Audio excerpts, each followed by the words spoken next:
Welcome to Thalira Tales, where stories bloom in silence, carrying emotion, mystery, and hidden truth. Step in and let the tale unfold. To my new story.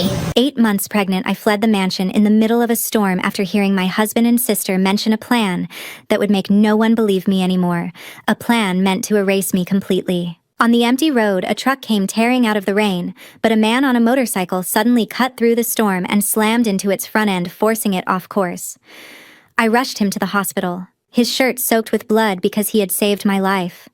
The next morning, 3 black SUVs surrounded the place where I was hiding, and his first words turned my blood cold. "If you made it to this point, I'm truly grateful you stayed. Tell me where you are in the world, country, city, wherever you're watching from. Your comment means more than a like ever could." Quick note: parts of this story are fictional, shaped for entertainment and meaningful reflection. Any similarity to names or places is coincidental, but what this story is trying to say to you, that part is entirely intentional. There are moments in life you can look back on and say, that was the line. On one side, you are one person. On the other side, you are someone else entirely. For me, that line was a door left slightly open, a thin strip of amber light spilling out from my father's old study, and the voice of the man I had built my entire life around. My father used to say, when he was teaching me to restore antiques, "The most dangerous fakes are the ones that look most real, Caroline, because you only discover the truth when you look at what's underneath." He meant artifacts, bronze vessels, painted porcelain, things that had been altered so carefully that only an expert eye and patience could find where the lie began. I thought I understood what he meant. I didn't. Not until that night. My name is Carolyn Sterling. I am 31 years old, and until 8 months ago, I would have described my life as exactly what I had worked for. I run the restoration division of Sterling Holdings, the company my father, Edward Sterling, built over 40 years from a single gallery on the Upper East Side into one of the most respected names in American private art. I am good at my work. I am precise. I know how to look at something broken and understand what it used to be. I am also 8 months pregnant, which means that for the past several weeks, I have not slept through a single night. That night, it was the lower back pain that got me up. I pulled on my robe, left Grant sleeping, or what I believed was Grant sleeping, and went downstairs to the kitchen for water and whatever combination of pillows and patience might get me through until morning. The kitchen was dark. The hallway was dark. But the study, my father's study, which Grant had taken over after we married and moved into the Sterling estate, had light coming from under the door. And then I heard Seraphina's voice. My sister never came to the house at this hour. She had her own apartment in the West Village, and whatever complicated relationship she had with Grant, it had always stayed on the surface of things. Dinner parties, gallery events, the kind of proximity that looked like family but never quite felt like it. Hearing her voice at nearly midnight, behind a closed door with the low and deliberate cadence of someone not expecting to be overheard, that was the thing that made me stop. I stood in the hallway and I listened. "The paperwork needs to be filed before she can contest it," Grant said. "Once the physician's signatures are in place, we have 72 hours. And Dr. Harmon agreed. That was Seraphina. He owes me." I knew exactly what they were describing. As the sole heir to Sterling Holdings, I had spent years working alongside our legal team, and the language Grant was using, involuntary psychiatric evaluation physician signatures, 72-hour hold, that was New York Mental Hygiene Law Section 9.27. Under that law, if 2 licensed physicians sign off on an involuntary hold, a person can be committed to a psychiatric facility for up to 72 hours without a court order. No judge, no hearing, no warning. I was 8 months pregnant. 72 hours in a psychiatric facility at this stage of pregnancy was not a risk. It was a sentence. I did not move. I did not make a sound. I stood in that hallway in the dark with my hand pressed flat against the wall to keep myself steady, and I listened until I had heard enough. Then I took out my phone, opened the camera, and held it at the gap where the door had not fully latched. The angle was narrow. The image was dim. Grant's back, a stack of papers on the desk, the edge of Seraphina's profile. Not enough for a courtroom, but enough for me to know I was not imagining this. Enough to know that what I had been feeling for months, that faint, persistent wrongness I had attributed to pregnancy hormones and stress, had a name and a document and a physician attached to it. I stopped recording. I went back upstairs. I moved the way I used to move when I was working on a fragile piece, slowly, deliberately, no wasted motion. I changed out of my robe.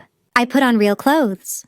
I took my wallet from the nightstand drawer, my car keys from the hook inside the closet, and the small personal folder I kept behind my winter coats. The one with copies of documents I had quietly made over the past 2 months, for reasons I had not fully admitted to myself until right now. Grant had installed a location tracking application on my phone 6 weeks ago. I had found it. I had said nothing. Because the moment he knew I had found it, whatever advantage I had would be gone. Calling my attorney from inside this house meant Grant would know within minutes. I had to get out first. I walked down the hallway toward the garage entrance and I passed the glass display case near the stairs, the one that held 3 pieces I was currently mid-restoration, including the Sterling Dawn, a 19th century Chinese export vase that had been in my family for decades. I paused for just a moment looking at it through the glass. Then I kept walking. The garage was cold and smelled like motor oil and concrete. I got into my car, put the key in the ignition, and the headlights came on and lit up the wall in front of me, white, blank, offering nothing. I sat there for 3 seconds. Then I backed out. The rain hit the windshield the moment I cleared the garage door, heavy, immediate, the kind of rain that doesn't build up gradually, but arrives, all at once. I pulled out onto the street and drove without a destination, because the only thing I knew for certain in that moment was this. The phone in my bag was sending my location to Grant's device, and I had 15 minutes, maybe less, before he realized I was gone. 15 minutes to figure out what came next. 15 minutes. I had calculated correctly. What was waiting for me out on that highway, I never could have calculated that.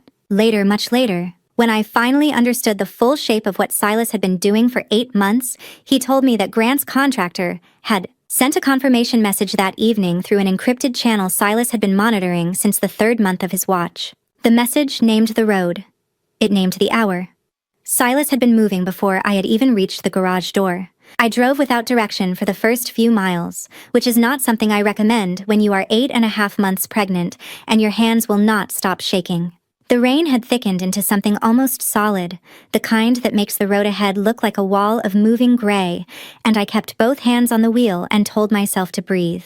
My father's voice came to me somewhere on the expressway, the way his voice always did in moments I least expected it. Take care of yourself first, Caroline. Everything else can be rebuilt. You cannot. He had said that when I was 18, I had nicked my hand on a restoration tool during a training session. Nothing serious, but I had kept working anyway, bleeding quietly over a 300-year-old lacquer box because I did not want to stop. He pulled me away from the table. He said those words. I had thought at the time he was talking about the lacquer box. I was not thinking about lacquer boxes now. I pulled off at a gas station on the edge of the expressway. Fluorescent lights, 2 pumps, a 24-hour mart with a tired attendant visible through the glass. I went inside and found what I needed near the back. A prepaid phone in a plastic clamshell package. In the United States, prepaid phones are sold legally without registration. No ID required. No name attached to the purchase. $22 paid in cash from the emergency money I kept folded behind my driver's license. 5 minutes. Then I was back on the road. I called Grace from the new phone. She picked up on the second ring, which meant she was already awake. Grace Moore had been my closest friend since we were 9 years old, and for the past 6 years she had been working night shifts in the emergency room at Manhattan General. Late nights were her natural state. Caroline. Her voice shifted the moment she heard me. What's wrong? I'll explain when I see you. I'm driving. I'm okay. You don't sound okay. Okay enough, I said. I just needed to hear your voice. She stayed on the line for another minute without asking questions, which is one of the things I have always loved about Grace. Then I told her I would call again soon, and hung up. I kept driving. The road thinned as I moved further from the city. Fewer streetlights. Fewer cars. The rain stayed heavy and the visibility dropped to maybe 30 feet in front of my headlights, which meant I was moving almost entirely on instinct and the faint white lines disappearing beneath my tires. I saw the truck's headlights at the intersection. They came from the cross street to my right. No slowing, no signal, no hesitation. Just 2 white points of light growing fast in the dark, and the low, engine-deep sound of something large moving at full speed. I yanked the wheel left. My car fishtailed on the wet surface, the rear end swinging wide before I caught it, my heart hitting the inside of my chest hard enough to hurt. For 1 second I thought I had cleared it. Then from the left lane, out of nothing, out of the dark and rain, a motorcycle came in at a sharp diagonal and hit the truck's front quarter panel. The impact was never going to stop a vehicle that size. But what it did was exactly enough. The truck driver jerked the wheel in pure reflex. The kind of correction you cannot train out of a human being. At that speed, on that road surface in that rain, the physics finished the rest. The rear end swung out in a long shriek of wet rubber. The tires lost traction completely, and the whole vehicle tipped and slid sideways into the guardrail with a sound like a building collapsing in slow motion. The motorcycle was thrown wide. I hit the brakes hard. My car skidded and came to a stop half on the shoulder engine still running. I sat there for 3 full seconds with both hands locked on the wheel, listening to rain and the sound of settling metal. Then I got out. Before I moved toward the man on the road, I did one thing first. I called 911 from the prepaid phone and gave the dispatcher the highway name, the approximate mile marker I had passed, and a description of the truck on its side against the guardrail. In New York, you are legally required to report an accident if you witness it. Leaving the scene without reporting is a violation regardless of your involvement. I was not leaving without making that call. The dispatcher told me units were being dispatched. I told her there was an injured man and I was taking him to Manhattan General. She told me to stay on the line. I told her I could not. The man was face down on the asphalt about 40 feet back. Dark jacket, dark jeans, completely still. I moved toward him as fast as I could, which at 8.5 months was not fast, but it was everything I had. I crouched beside him and put my hand on his left shoulder. The right side of his jacket was soaked through with dark blood. "Hey, can you hear me? Can you move?" He did not answer with words. But his fingers pressed flat against the wet road and his head turned slowly with visible effort, and he looked up at me. Conscious. Barely, but conscious. "I'm getting you to a hospital," I said. "But I need you to help me. I can't lift you. You have to give me something." He blinked once. Then he started to push himself up. It took nearly 3 minutes. I braced his left arm across my shoulders and kept my back against the open car door for leverage, letting him do the work of rising while I held the anchor point steady. He made no sound through any of it, not one, but I could see what it cost him in the set of his jaw, the way it locked and released with every movement. Twice I had to stop because a sharp tightening moved across my abdomen, and I had to wait breathing through it before I could continue. He made it into the back seat. I called ahead to the Manhattan General Trauma Unit from the car. In the U.S., pre-arrival notification allows the ER to prepare a bay and have a team ready before the patient arrives, which can save critical minutes in cases involving blood loss or head trauma. I gave them what I had: adult male motorcycle accident, right shoulder, laceration, possible concussion, intermittent loss of consciousness. Then I drove and I kept talking to him because the silence felt like something I could not afford to let settle.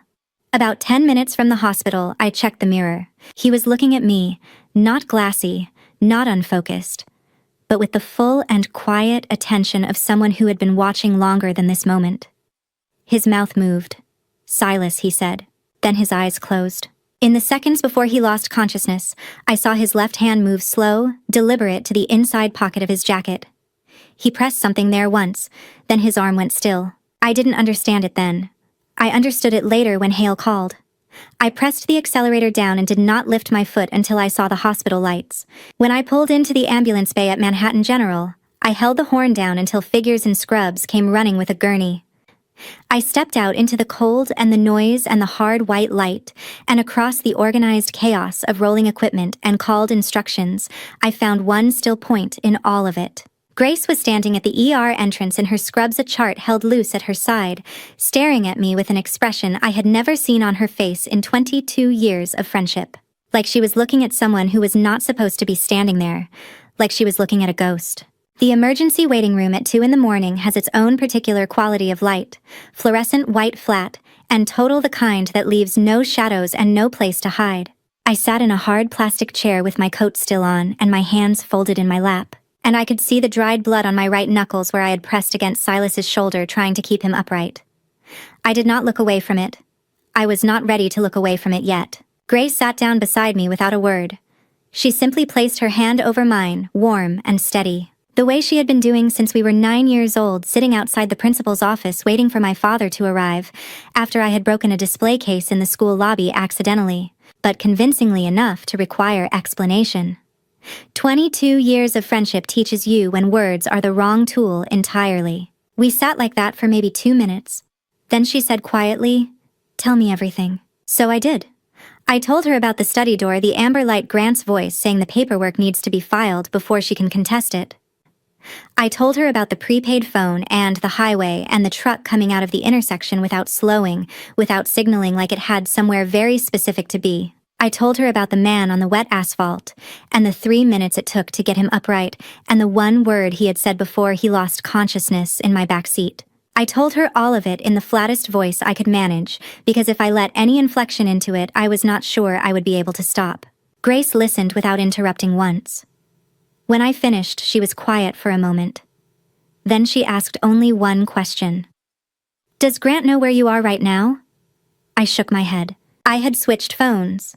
I had not used my car's built-in navigation system, which was connected to an app Grant had access to.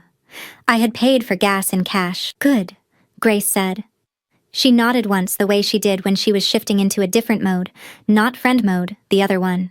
The one that had kept her functional through 12-hour trauma shifts for 6 years. She stood up. "Stay here." She was gone for 4 minutes. I counted. When she came back, she had a cup of terrible vending machine coffee that I could not drink because of the pregnancy, and she set it in front of me anyway, because the gesture was the point. She sat back down, and that was when the phone in my coat pocket started to vibrate.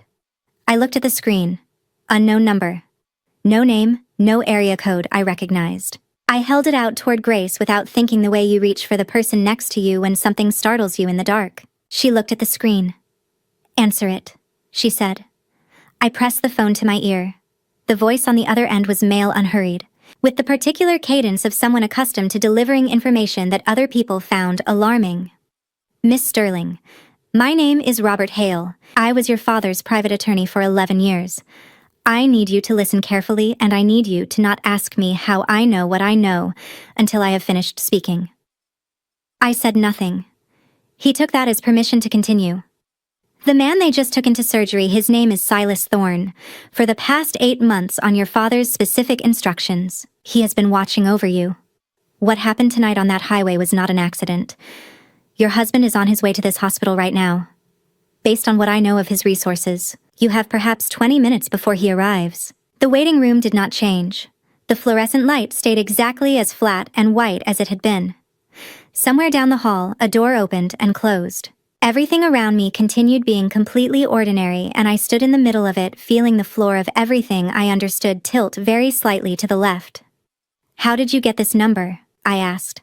My voice came out steadier than I deserved. "Silas sent it to me 7 minutes before he lost consciousness from a secondary device he carried separately from anything registered to his name. He had a protocol established for exactly this situation, and that protocol included a way to reach me that did not depend on his being conscious to execute it."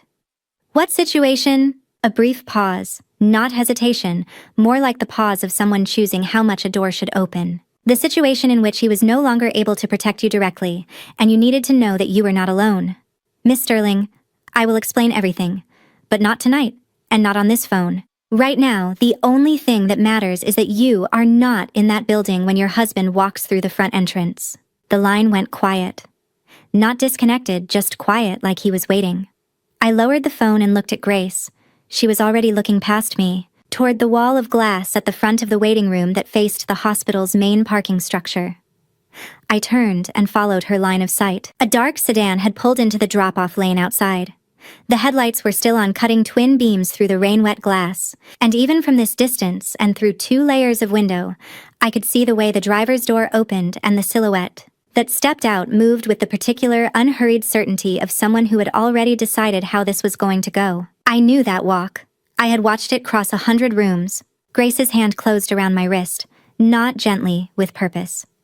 "Come with me," she said. "Right now."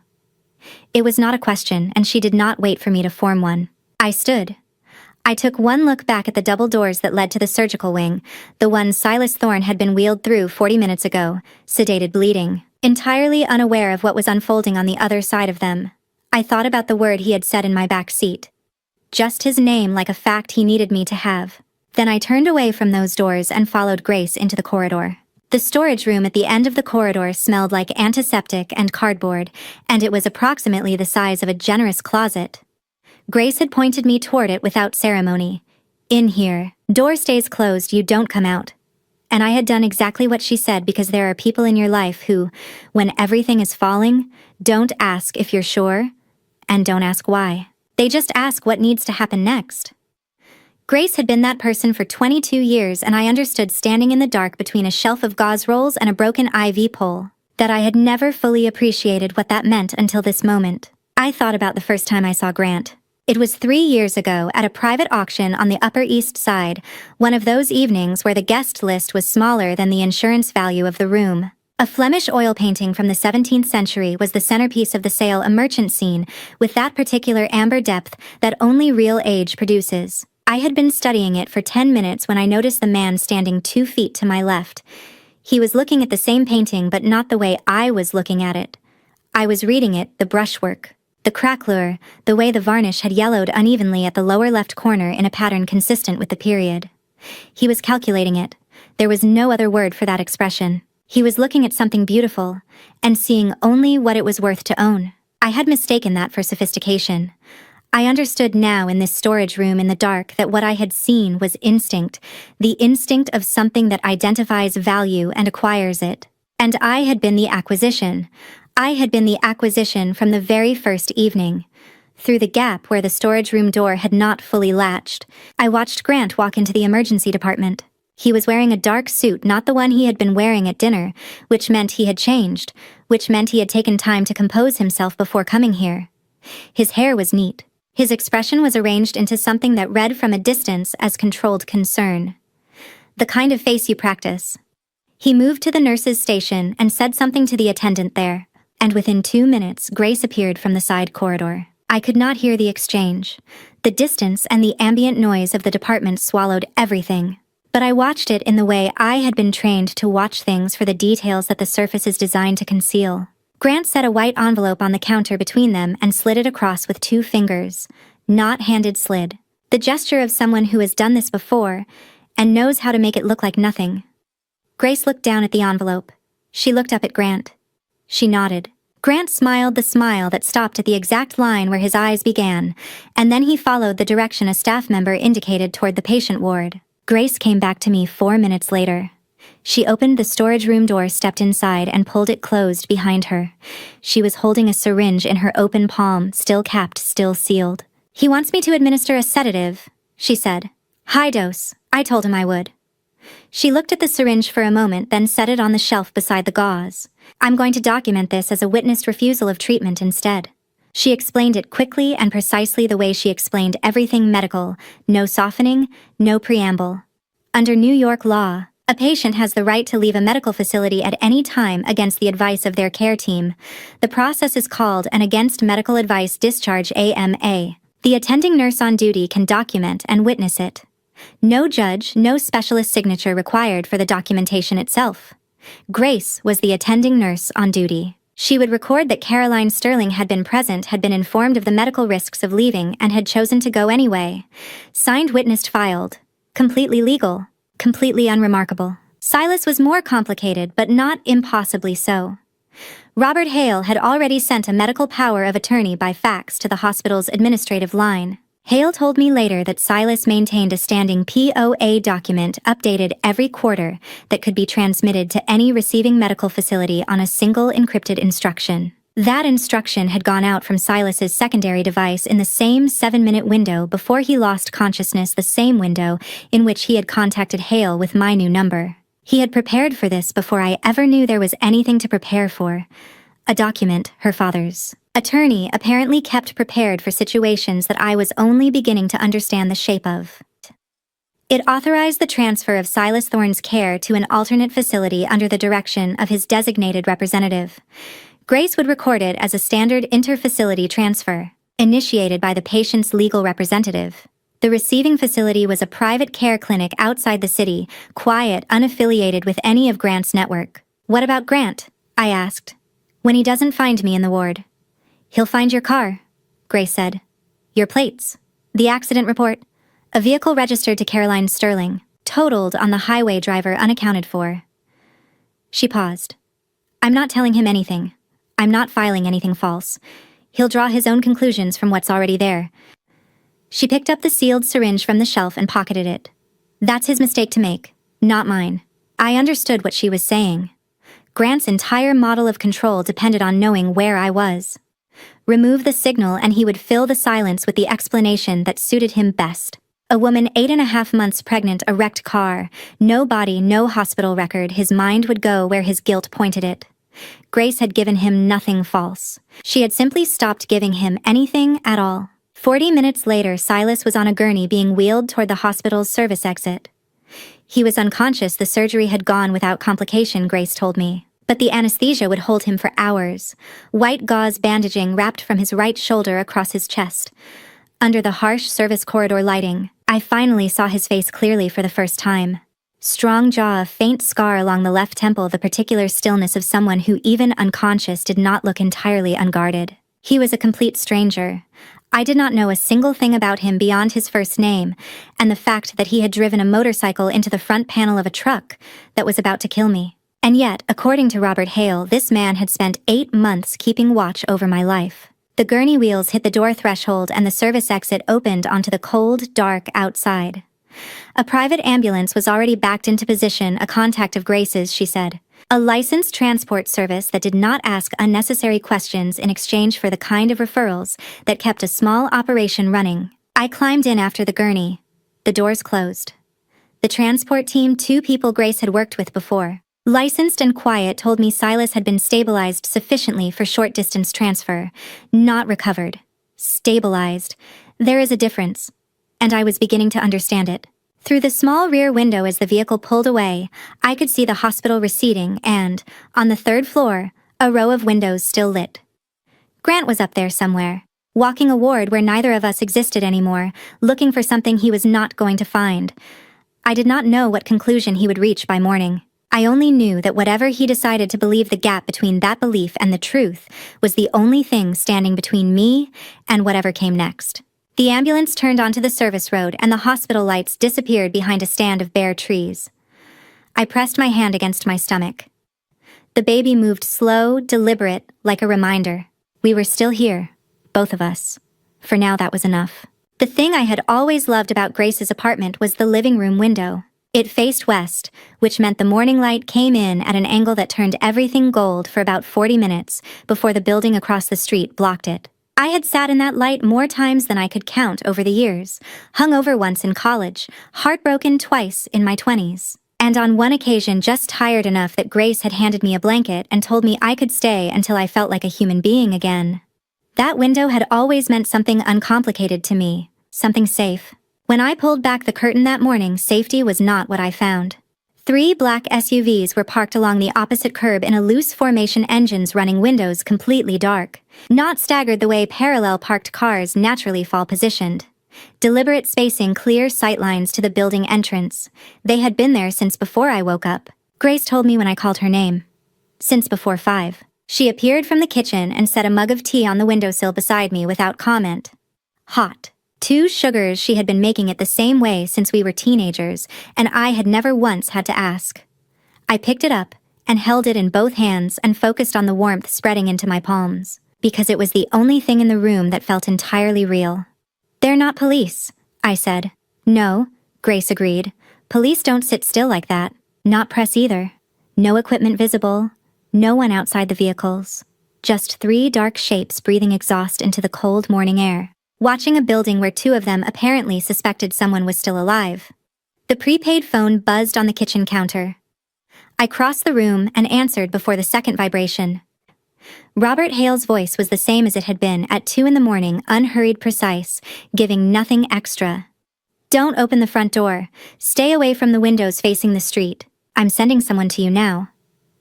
Who? I asked. The same person who intercepted the truck last night. He's already on his way. I looked at Grace across the kitchen. She looked back at me with the expression she reserved for situations she had decided to be steady through, regardless of what she actually felt. We waited. 12 minutes later, 3 knocks came at the back door. A pause. Then 2 more. Grace moved to the door. She checked the peephole first, then unlatched the deadbolt and opened it. Silas Thorne walked in from the service corridor. It had been nearly 8 hours since the surgery, enough time the private clinic's attending physician had apparently decided. For a man with Silas's particular tolerance for pain and his particular reasons for needing to move to be discharged into his own care with strict instructions, he would follow selectively. He was still in the clothes they had put on him after surgery, dark pants, a gray shirt with the right side cut away to accommodate the thick white bandaging that wrapped from his shoulder down across his chest. He moved carefully, one hand briefly touching the doorframe as he cleared the threshold, and I could see in the set of his jaw what each step cost him. But his eyes were something else entirely. Sharp and still, and taking in everything in the room within the first 2 seconds of entering, the way a person looks at a space when they are assessing it, rather than simply seeing it. He went directly to the window and looked through the gap in the curtain at the 3 SUVs below. He stood there without speaking for a long moment. Then he said, "He knows you're alive, Caroline. He's been watching this building since 4 this morning, and he's not here to ask questions. He's here to make sure the answer he wants is the only one left." I watched him say this the way I would watch someone handle an object I was trying to date, looking for inconsistencies for the place where the surface didn't match what was underneath. There were none that I could find. He said it the way someone states a fact they have verified rather than one they are guessing at. I said, "Who are you? And why did my father trust you with my life?" He turned from the window and looked at me directly. It was the first time we had been in the same room with both of us, fully conscious, and there was something disorienting about it. This face I had seen only in the half-dark of a wet highway and the harsh fluorescence of a hospital corridor. Now standing in Grace's kitchen in the ordinary gray light of a March morning. He did not look away from the question, but he did not answer it immediately either. "I'll explain everything," he said. "But not here and not while those vehicles are outside. Is there anything you need to take with you?" "Where are we going?" "Somewhere they can't follow a signal to." I stood in the kitchen of my oldest friend's apartment, 8.5 months pregnant, with a mug of tea going cold in my hands. And I looked at this man, this stranger, who had driven into a truck to keep me alive, and was now standing in front of me with bandaging visible through a cut shirt, asking me to follow him somewhere unspecified. Every reasonable instinct I had said this was exactly the kind of situation my father had warned me about. Don't move without information. Don't trust without evidence. Don't let urgency be used as a substitute for clarity.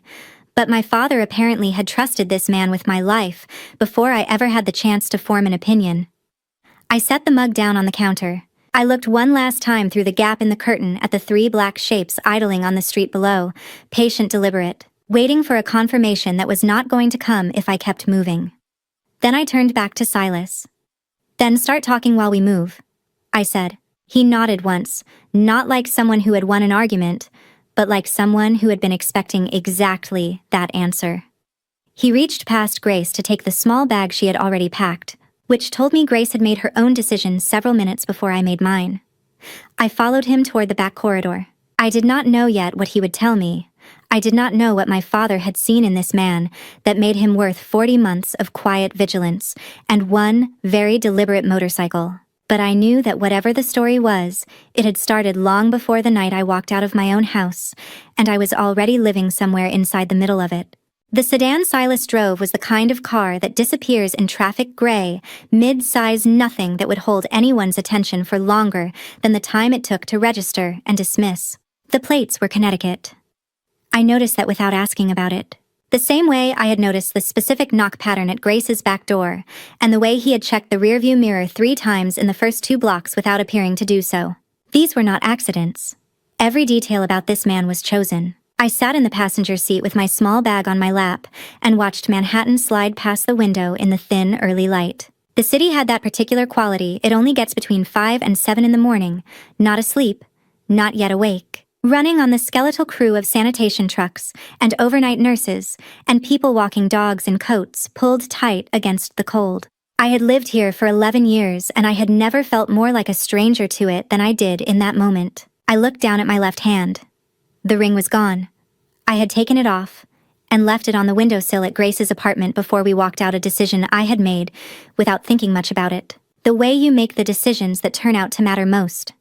The skin where it had sat for 3 years was slightly paler, a faint impression in the shape of something that no longer existed. I closed my hand into a loose fist and turned to face Silas. "Tell me about my father," I said. "All of it." He drove for a moment without answering. Not evasion, more like the pause of someone deciding where the beginning actually is. Then he began.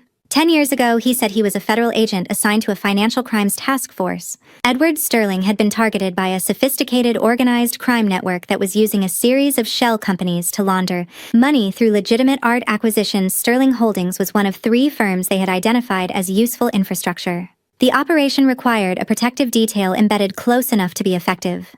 For 6 months, Silas had lived inside Edward's world. Same table at dinner. Same car. Same rooms where the real conversations happened and the real decisions were made. "He was the most careful man I had ever worked with," Silas said. "Careful in the way that people are careful when they have built something from nothing and they understand exactly how much can be lost." He paused. "And he was honest. Not the kind of honest that's easy, the kind that costs something." The case concluded. The network was prosecuted. Silas moved on to other assignments. He thought that was the end of it. 5 years later, Edward Sterling called him. Not to report a crime, not to request a favor. To ask for something that had no official category, the particular help that exists in the space between what institutions can do and what a person who trusts you completely needs done. Edward's health had been declining for 8 months by then, faster than any of his doctors could fully explain. He had no proof. But he had spent 4 decades reading people and patterns in a world where misjudging either one could cost you everything. And his instincts were telling him that what was happening to his body was not entirely natural. Grant had been his son-in-law for 2 years. Edward had watched him the way he watched everything quietly over time, looking for the place where the surface didn't match what was underneath. He had found it. He couldn't go to the authorities, Silas said. Not without evidence. And he knew that if he confronted Grant directly, Grant would simply accelerate whatever the plan already was. So he did what careful people do when they're running out of time. He glanced at me briefly, then back at the road. He built something that couldn't be undone. The structure Edward created was an irrevocable trust established under Delaware law, the state with the most sophisticated and protective trust statutes in the country. Under a Delaware irrevocable trust, once the document is signed and the assets transferred in the person who created it cannot take it back, cannot change the terms, and cannot be pressured into dissolving it.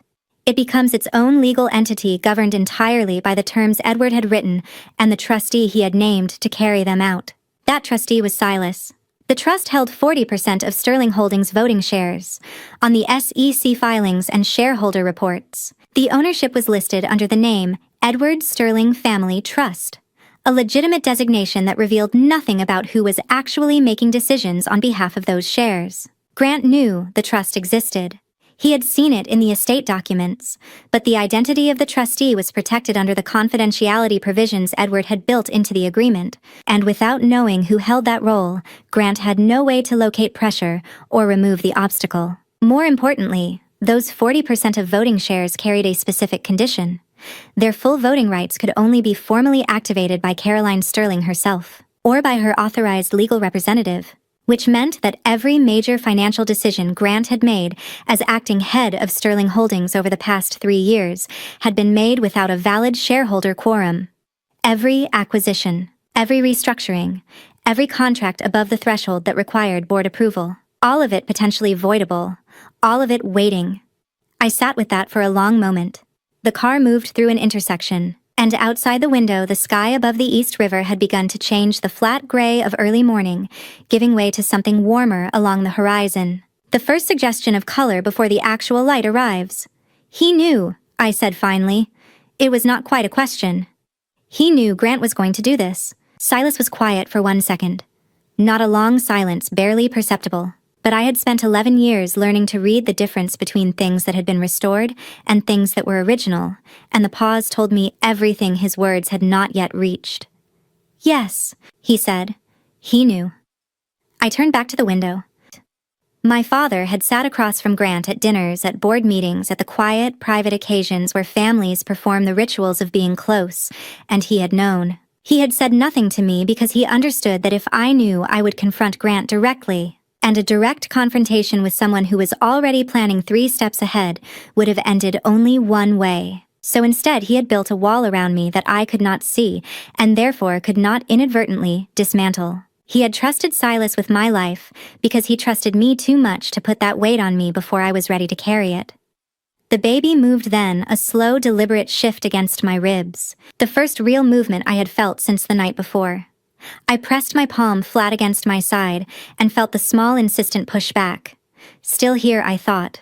Both of us. I had more questions. The pause Silas had taken before answering, barely a second, barely anything, told me there was still something I had not been given. Some piece of the story that had not yet found its moment. I could feel the shape of it the way I could feel the shape of a restoration gap in a piece of damaged lacquer, not by seeing it directly, but by the way the surrounding surface behaved around its edge. I did not ask. Not yet. The sky was getting lighter and we were still moving, and some things I had learned were better approached when you were ready to hear the answer. The first thing I noticed when I stepped out of the car was the smell. Not exhaust. Not antiseptic. Not the particular mix of concrete and money that Manhattan exhales at every hour of the day and night. Just salt and cold air, and somewhere behind the low buildings at the end of the road, the sound of water moving against something solid, patient, unhurried, indifferent to everything that had happened in the past 72 hours. I stood on the gravel and I breathed. Actually breathed the way you forget how to do when your body has been running on adrenaline for 3 days straight. My lungs filled all the way to the bottom for the first time since I had stood in that hallway outside Grant's study and heard my name through a door that was not quite closed. My father had talked about a place like this. Retirement, he used to say, with the particular wistfulness of a man who knew he would never quite get there, somewhere small, somewhere near the water, somewhere that didn't require a calendar to function. He had said it at dinner tables and in car rides, and once I remembered now, while standing in front of a 19th century Dutch seascape at a private, showing his hands clasped behind his back, looking at painted water the way most people look at the real thing. He never got there. 40 years of building something that turned out to be worth fighting over had seen to that. And now, here I was, standing in a town so small it didn't have a traffic light, arriving not in retirement, but in something that had no clean name, yet doing it on his behalf in a way neither of us would ever have chosen. The house Silas had arranged sat at the end of a short road that ran parallel to the shoreline, 2 bedrooms, a kitchen with a window above the sink that faced east, a front porch that would have been pleasant in warmer weather. The landlord was a man in his 70s, who met us in the driveway with a key already in his hand, and the manner of someone who had long ago decided that other people's business was not his business. He took the cash Silas counted out, gave us the key, and told us the furnace ran a little loud on cold nights. That was the entire transaction. 3 days after we arrived, Silas sat me down at the kitchen table with 2 sets of documents. Caroline Carter and Daniel Thorne recently relocated from Boston. She was on maternity leave from a design firm. He did freelance consulting. Clean credit histories, no flags, no anomalies. The kind of paper trail that doesn't invite questions because there's nothing interesting enough to question. He had been building it for weeks, he said, since before that night. Which meant my father had asked him to prepare for a version of this long before I had any idea it was coming. I looked at the name on the documents. Caroline Carter. I said it once quietly, just to hear what it sounded like in my own voice. Then I put the documents in the drawer under the kitchen counter and didn't think about them more than necessary. I started taking restoration work within the first 2 weeks, commissions sourced through an anonymous profile on a specialist platform. Payment routed through a holding account Silas set up under a business name that traced back to nothing useful. Small pieces at first. A water-damaged daguerreotype frame. A pair of 19th century botanical prints with foxing along the edges. The kind of work that requires patience and a steady hand and absolute concentration, which was exactly what I needed. Because concentration left no room for the other things. Maine in April is not a gentle place. The wind off the water was sharp enough to cut through anything I owned. The light was flat and pale for most of the day. And the town itself had the quiet particular to places where people have learned not to need much from outside. We were newcomers, and we were treated with the mild, undemanding friendliness that small coastal communities reserve for people who are not causing trouble and not planning to leave immediately. No one asked where we were from. No one asked why we were here.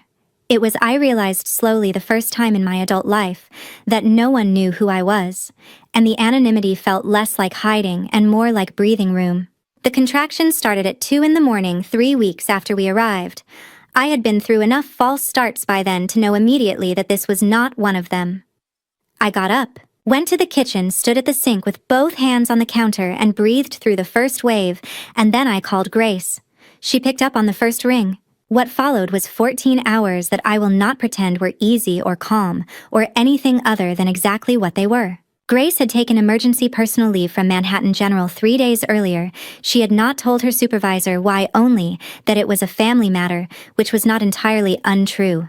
Grace's face on the laptop screen at the foot of the bed, her voice steady and professional and occasionally shaking slightly at the edges in a way she probably didn't know I could see. Silas beside me the entire time, not talking, not offering the kind of reassurance that would have been meaningless anyway. Just there, a hand when I reached for one. A presence that the room needed and that I did not know until that moment how much I was relying on. "You're doing fine," Grace said more than once. "You're a terrible liar," I told her more than once. "I know," she said. "Keep going." So I kept going. Leo arrived just before 4 in the morning in a room that smelled like wood smoke and the sea. While the wind pressed against the windows and the furnace ran loud the way the landlord had warned us it would. He was small and furious, and entirely himself from the first second. That particular, absolute aliveness that newborns carry before the world has had any time to work on them. When he cried, I stopped hearing everything else. I looked up at some point, I don't know exactly when, and Silas was looking down at him with an expression I did not have a word for. Not surprise. Not the performative wonder that people put on in these moments. Something quieter than that, and more permanent. The way a thing looks when it has just become true, rather than when it is simply being observed. Grace said something from the laptop. I answered. At some point the screen went dark and the room got quieter. Later, an hour, maybe 2, I had lost the thread of time entirely. I woke from a half-sleep to find the bed beside me empty. I turned my head toward the window. Silas was standing with his back to me, Leo against his chest looking out at the water. The sky outside was still dark, but along the edge of the horizon there was the very first suggestion that somewhere far out, something was beginning to change. He stood completely still, the baby small against him. One large hand curved around Leo's back, with a carefulness that had nothing practiced about it. I watched them for a moment without moving. Something shifted in my chest, not dramatically, not the way things shift in stories. Just a small, quiet movement, the way a door settles when the pressure on both sides finally equalizes. I didn't know what to call it. I was too tired to try. I closed my eyes and let the sound of the water carry me back under. 3 years is not a long time if you are living the life you planned. But if you are building one from scratch, if every morning requires a small, deliberate act of deciding that this is real now, that the name on the mailbox is yours, that the child in the next room is the reason you keep going and not the thing that makes the weight heavier, then 3 years is not a span of time. It is a world. And like any world, it is made of small things almost entirely. Silas had told me in those first disorienting weeks at the house not to think about New York. "Think about tomorrow morning," he said. Just that. At the time, I thought it was a simplistic thing to say to a woman who had lost her marriage, her home, her name, and her entire understanding of her own life within the span of a single night. I thought he was offering a platitude, because he didn't have anything more useful to give. 3 years later, I understood. That was not a comfort he was offering me. That was the mechanism he had used to survive his own years of working in places and situations that had no clean exits. One morning, then the next. Not because the larger picture doesn't matter, but because the larger picture will crush you if you try to hold it all at once. So I learned to think about mornings. The mornings in Maine were particular things. Cold longer than felt reasonable, the light coming in low and sideways off the water. The smell of salt mixing with whatever Silas had already started on the stove before I came downstairs. He was without ceremony or announcement, a better cook than I was, which I discovered gradually and pretended not to find as disarming as I did. He made coffee strong and eggs simple, and he always made enough for 3, even before Leo was old enough to eat at the table, as if he were practicing for the version of mornings that was coming. Leo came into himself the way children do, faster than you think possible, and then suddenly, exactly as much as they always were going to be. By the time he was 2, he had opinions about everything. Which cup? Which story? Which side of the table? He had Silas's particular stillness when he was concentrating and something that was entirely his own when he was not. A kind of kinetic insistence on being noticed that filled whatever room he was in right to the edges. He started calling Silas Daddy Silas sometime around his 2nd birthday. There was no announcement. No moment of decision I could point to. It simply appeared one morning the way certain words appear in a child's vocabulary, already settled, already load-bearing. No one had taught him that. No one had suggested it. And Silas, the first time he heard it, had looked at the boy for just a moment with that same expression I had seen in the dark on the night Leo was born, the one that had no performance in it at all. He never corrected it. Not once in all the time that followed. On weekday afternoons, when the light was still good, and the wind had dropped to something manageable, Silas would take Leo out to the front porch with a small box of scrap wood pieces and squares of sandpaper in different grits. He had started it when Leo was barely old enough to hold anything with both hands, some patient instinct in him recognizing that the boy needed something to do with his hands to settle his mind. They would sit side by side on the porch steps, Leo with his tongue slightly out in concentration working a block of pine in slow, careful strokes, the way Silas had shown him, and the sound of it. That soft, rhythmic whisper of paper against grain would come through the kitchen window while I was working. I would stop what I was doing and look out at them. What Leo was learning was patience. Not because anyone told him to be patient, but because the man sitting next to him was patience made physical, the kind that doesn't announce itself and doesn't require acknowledgement, the kind that simply continues until the work is done. I had seen that quality in Silas on a wet highway when he had said exactly one word before losing consciousness. I recognized it differently now. Silas's right shoulder still bothered him when the temperature dropped. I knew because I had learned to read the particular way he held that side of himself on cold mornings, a slight tension across the trapezius, and sometimes when he thought he was unobserved. His left hand would come up and press briefly against the scar tissue beneath his shirt, before dropping back to whatever he was doing. He never mentioned it. He never slowed down for it. I never asked. Some acknowledgments would have made him self-conscious, and self-consciousness was not something I wanted to give him. The November that Leo turned 2.5, he spiked a fever at bedtime that climbed to 104 by midnight.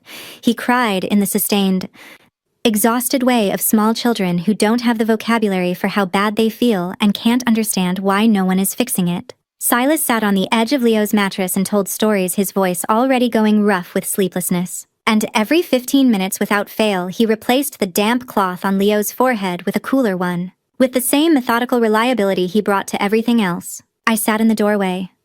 I didn't go in. I wasn't sure in that moment that the room needed me.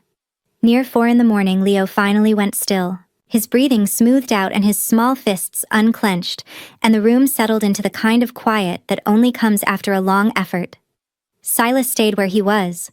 I stayed in the doorway. We didn't talk. There are things that don't require definition because they define themselves over time quietly through accumulation. I understood that sitting in that doorway in the dark. On the afternoon of Leo's 3rd birthday, he came running in from the porch and grabbed Silas around the knees with the full-body commitment of a child who has no concept of restraint. He looked up at him with absolute seriousness. "Daddy Silas," he said, "will you always be here?" Silas went very still. He looked down at Leo for a long moment, not the pause of someone searching for the right answer, but the pause of someone making sure they mean what they are about to say. "Always, buddy," he said. Leo accepted this with the complete satisfaction of someone who had never doubted it and merely needed confirmation. He let go of Silas's knees and went back to the porch. I was standing at the kitchen doorway. I had heard every word. I stayed where I was until I was sure my face was settled, and then I went back to the piece I had been working on, a small oil painting 19th century, with a hairline crack running through the lower third that needed weeks of careful filling before it would be stable enough for the next stage. Patient work. Slow work. The kind that asks you to trust the process even when you can't see the result yet. That evening, after Leo was asleep, I sat alone on the porch with a blanket over my shoulders and listened to the water. The town was dark and quiet. The sky had more stars than I had ever seen growing up in Manhattan, and I had stopped being surprised by that months ago, which meant I was more at home here than I had ever consciously decided to be. The quiet was real. But underneath it, faint like a note held too long, there was the thing I had not let myself look at directly. The life I had left was still there. Grant was still there. The trust. The evidence. The years my father had spent preparing a defense I hadn't had to use yet, none of that had gone away simply because I had found somewhere peaceful enough to breathe. I had been thinking about tomorrow morning for 3 years. I understood sitting there with the sound of the water and the stars and my son asleep inside that tomorrow morning was almost here. That morning began the way every morning in Maine had begun for 3 years. Coffee first because nothing happened before coffee. Then Leo's voice from outside he had taken to spending the first 20 minutes after breakfast in the backyard regardless of the temperature, conducting some private investigation of the shoreline that he had never fully explained and that I had learned not to interrupt. The March light came through the kitchen window at its usual shallow angle, pale and watery, not yet strong enough to be called warm. I had a 19th century pocket watch disassembled on the work table in front of me, 7 mainspring components, and a balance wheel the size of a shirt button laid out on a square of velvet in the order I had removed them. I was leaning in close with my loupe checking the pivot holes for wear when my phone lit up beside me. A push notification from one of the art news platforms I had followed anonymously for years, the kind of account that tracked private sales and high-end auction events. I almost didn't tap it. I was mid-examination and the pivot hole in question was not going to assess itself. I tapped it. The headline was 14 words. I read them once, and then I read them again slowly. The way you reread something when your first reading has told you something your brain is not yet willing to confirm. Grant Vane to feature Sterling family heirloom at April charity auction, first public appearance of the iconic Dawn Sterling vase. There was a photograph beneath the headline. The vase was displayed on a lit pedestal shot from a 3/4 angle. The celadon glaze catching the studio light the way old porcelain does, with depth rather than surface shine. The article described it as a family treasure, a 19th century Chinese export piece with documented provenance through 4 generations of the Sterling family, being offered for the first time in a public venue as the centerpiece of a benefit auction for the Vane Foundation. It also noted in the second paragraph that Caroline Sterling, the last documented heir of the Sterling family, and the vase's most recent custodian, had been missing for 3 years, following an unresolved automobile accident. Grant Vane was described as the current acting steward of the Sterling estate. I put the phone down. Then I picked it up again and looked at the photograph for a long time. My father had acquired the Dawn Sterling vase when I was 12 years old, a private purchase from an estate sale in Connecticut. A piece that had been in poor condition and had sat in his office for 2 years before he decided it was ready to be properly restored. He gave it to me as my first serious restoration project when I was 23, 8 years after he had bought it. I spent 6 months on it. I learned more from that one piece than from any course I had taken, or any text I had read about celadon glazing, about export period construction methods, about the particular way temperature stress fractures in high-fired porcelain differ from impact fractures, and require a completely different filling approach. And at the very base of the piece, in an area that would be invisible when the vase was displayed on a pedestal, I had made a small repair to a hairline stress fracture using a tinted consolidant. I had mixed myself a color that was close to the original, but not quite perfect. A slight warmth in the gray that no one who had not examined that specific section of the original would ever know to look for. I had documented the repair in my personal records, not in the formal provenance file, not in any record that would have been accessible to anyone working from photographs or secondary documentation. The vase in the photograph did not have that repair.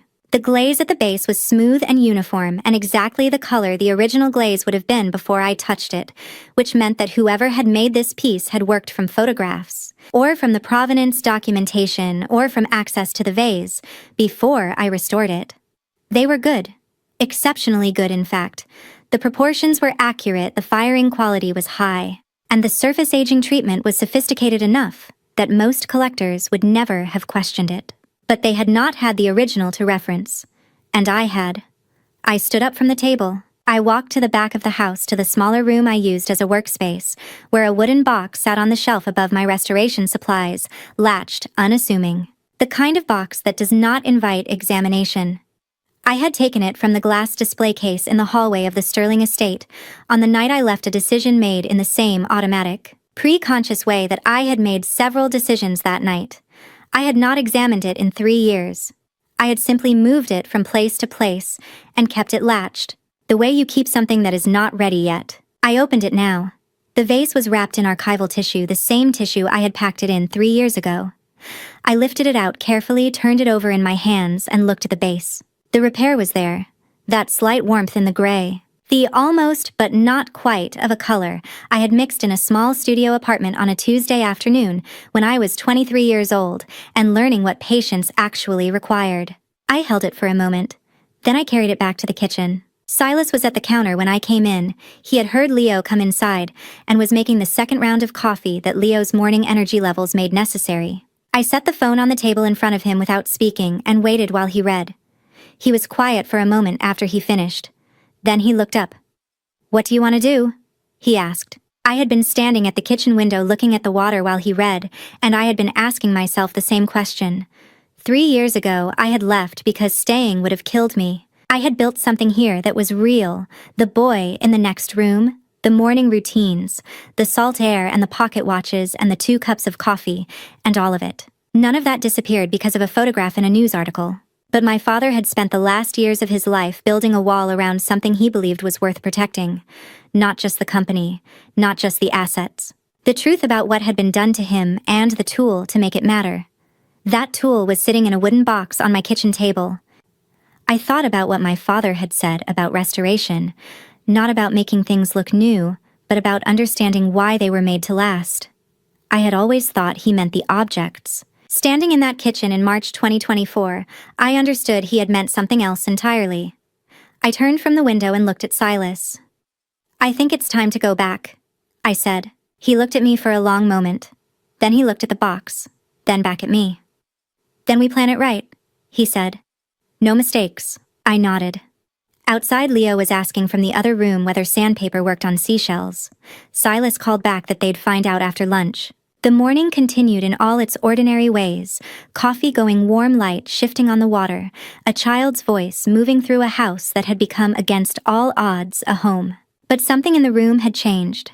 Something that felt after 3 years of careful stillness like the first movement of a thing that had been wound tight for a very long time. Before I tell you what Silas found out about my father, the thing that broke me and rebuilt me at the same time, I need to know you're still with me. Drop "I knew it" in the comments if you already felt something was wrong from the very beginning. Note the story ahead contains fictional elements crafted for educational purposes. Some of what I'm about to say is hard to hear. If you need to step away, this is a good place to pause. I used to think revenge was a single thing. A moment, a confrontation, a door slamming shut on everything that had been done to you. I understood now that justice, real justice, the kind that holds, is not a moment. It is a structure. It requires evidence gathered correctly, time spent without shortcuts, and the right people in the right positions when the last piece falls into place. Revenge is personal. Justice is architectural. And for the first time in 3 years, I had the materials to build something that would stand. Silas and I worked for 2 full days at the kitchen table. He watched me spread the first sheet of notes across the surface, a habit I had developed in restoration work, mapping the damage before touching anything, understanding the full scope before committing to the first repair. He didn't say anything for a moment. Then he said quietly that I planned the same way my father had run board meetings. I took that as the highest compliment either of them could have given me, and I kept writing. The plan had 2 parts entirely separate, designed to function independently, but land simultaneously. The first part was the vase. The Dawn Sterling vase, the real one. The one with the repair at the base that no forger had known to replicate, would be shipped to the Sotheby's venue through a licensed fine art transport company with full insurance documentation. It would arrive as a competing lot, submitted by an anonymous restoration expert with verifiable credentials, accompanied by a signed authentication certificate detailing the specific technical markers that distinguished it from the piece Grant was selling. The certificate would be written in the precise, measured language of expert witness testimony because that was exactly what it was going to become. The moment the 2 pieces were placed in proximity at the venue, any qualified appraiser in the room would see the discrepancy within minutes. Grant would be attempting to sell a forgery in front of collectors, journalists, and industry professionals. Under federal law specifically, the statutes governing wire fraud and interstate art transactions that constituted a criminal act with a paper trail already attached to it. That was the public layer, the visible one. The second part required a phone. Silas placed a call to Robert Hale through a line I had not known existed, encrypted, routed through a relay Silas had maintained since the first months in Maine. The kind of communication infrastructure that federal agencies use when they don't want a record appearing in standard logs. Hale's voice came through clearly despite the distance and the precautions. The same unhurried cadence I had first heard in a hospital waiting room at 2 a.m. 3 years ago. He began with the evidence. In the 2 years following our departure from Manhattan, Hale had been working quietly, through channels that Grant's network could not easily monitor, to build a forensic case against Grant Vane for the death of Edward Sterling. The process had required a court-ordered independent laboratory analysis of biological material from Edward's autopsy, a process that could not be rushed without compromising the chain of custody that would be required to admit the findings in a federal proceeding. Chain of custody meant that every sample, every result, every transfer of material had to be documented and verifiable at every step. One gap in that chain, and a competent defense attorney would have the findings excluded before they reached a jury. The analysis had been completed 11 weeks ago. Hale read the conclusion in the same tone he might have used to relay the terms of a contract amendment. The findings indicated the presence of a compound in Edward Sterling's tissue samples, consistent with a class of substances that accumulate gradually in the renal system over a period of weeks to months. The compound was colorless, odorless, and metabolized in a manner that, without targeted forensic analysis, would present clinically as progressive renal failure of apparent natural origin. The concentration found in the samples was inconsistent with environmental exposure or accidental ingestion. The timeline of accumulation reconstructed from the available biological material placed the introduction of the compound at approximately 6 months before Edward Sterling's death. I had to sit down. I was already sitting technically, but there is a difference between sitting and needing to sit, and somewhere in the middle of that paragraph, I crossed from one to the other. I placed both hands flat on the table. I did not look at Silas. I looked at the grain of the wood, and I listened to Hale finish speaking. When the line was quiet, I said, "He killed my father." It was not a question. Silas said, "The evidence is strong enough to support a federal investigation." Hale has been in contact with the FBI field office in New York for the past month. They're prepared to move, but they want to do it at the auction. Maximum witnesses, maximum documented impact, minimum opportunity for Grant to access and destroy anything before the arrest is executed. I thought about that. A public arrest in front of the people Grant had spent years cultivating: collectors, donors, business partners, the journalists who covered philanthropic events in this city and would have no choice but to report what they saw. No private conversation in a lawyer's office that could later be characterized as a misunderstanding. No opportunity to shift the narrative before it had already been witnessed by 100 people and recorded by a dozen cameras. My father had been a patient man. He had built Sterling Holdings over 4 decades through exactly that kind of structural thinking: never the fastest move, always the right one. "Then that's when we do it," I said.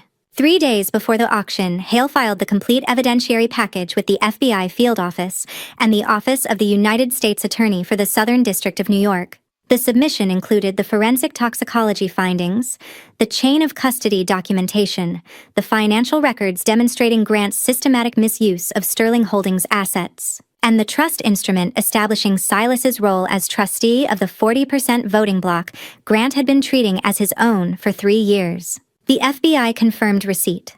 A federal arrest warrant was prepared and held awaiting execution at the venue. That evening, after Leo was asleep and the house had gone quiet, I went into the workroom alone. The wooden box was on the shelf where it always was. I didn't open it. I simply put my hand on top of it and stood there in the dark for a while, feeling the grain of the wood under my palm, the same way I had learned to feel the surface of a damaged piece before beginning work, trying to understand what was underneath before committing to the first touch. My father had known. He had known what Grant was, and he had known what Grant would do, and he had spent his remaining time building something that could outlast him. He had trusted Silas to hold it. He had trusted me to use it when the moment came. The moment was in 4 days. I took my hand off the box. I turned off the light.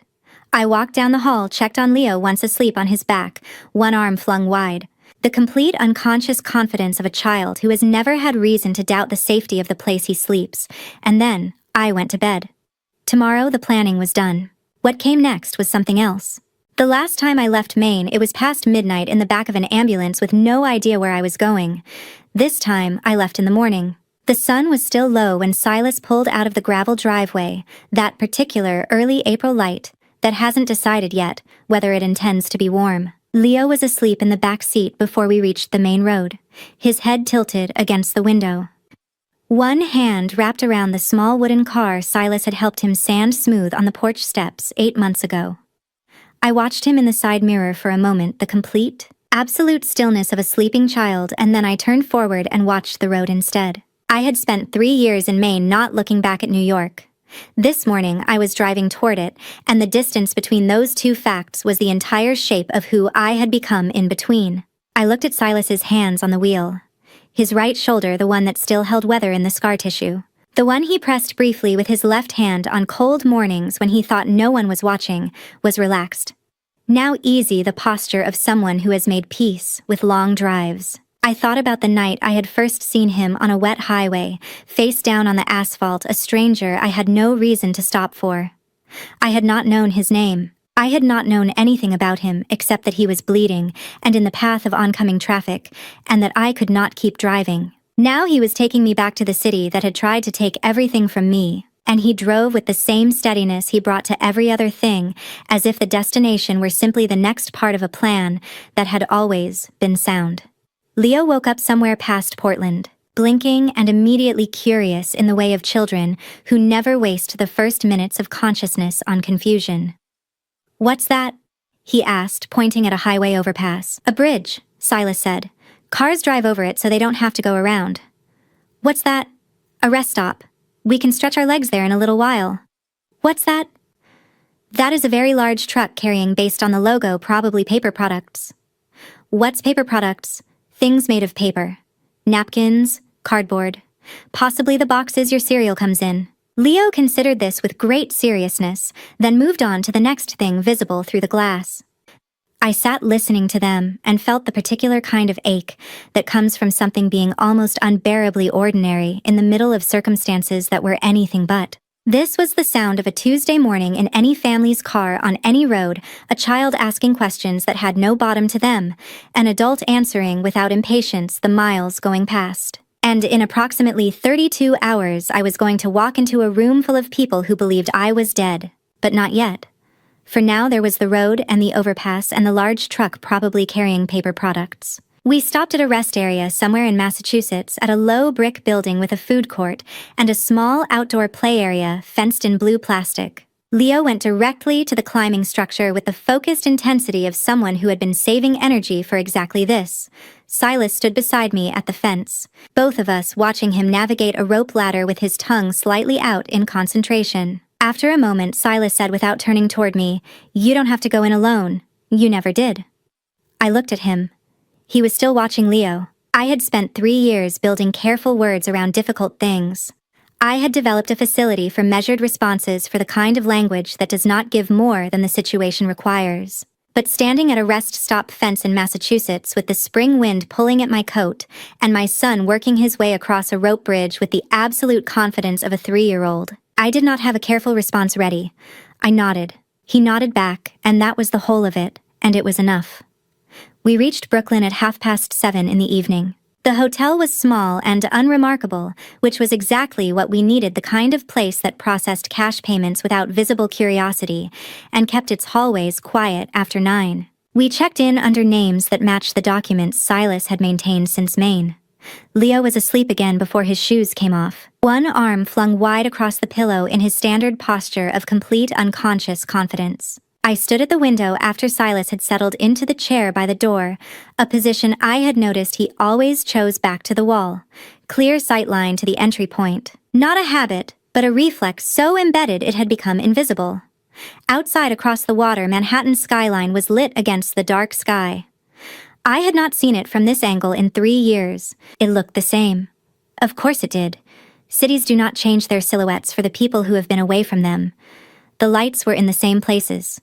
The towers, the same heights, the bridges, the same arcs of pale light over dark water. But I was not the same person who had last seen it. I stood there and took a full inventory of what I felt the way I had been trained to take inventory of a damaged piece before beginning work. There was weight. There was something that might have been grief, or might have been the residue of it, the place where grief had been and was now mostly scar tissue. There was the particular alertness of someone who has been still for a long time and is now required to move. What there was not, I realized, was fear. Not the kind I had carried out of that house 3 years ago, damp and shapeless and too large to see around. That was gone. What had replaced it was something cleaner and considerably more useful. The encrypted phone buzzed on the nightstand. Hale's voice was precise and brief. The vase had arrived safely at the venue and had been examined by 3 independent appraisers. All 3 had confirmed its authenticity. Grant's team had been attempting for the past 6 hours to determine its origin and had not succeeded. The FBI unit was in position. The operation would proceed at 7 p.m. the following evening. "Thank you," I said. "Get some sleep," Hale said. "Tomorrow requires you at your best."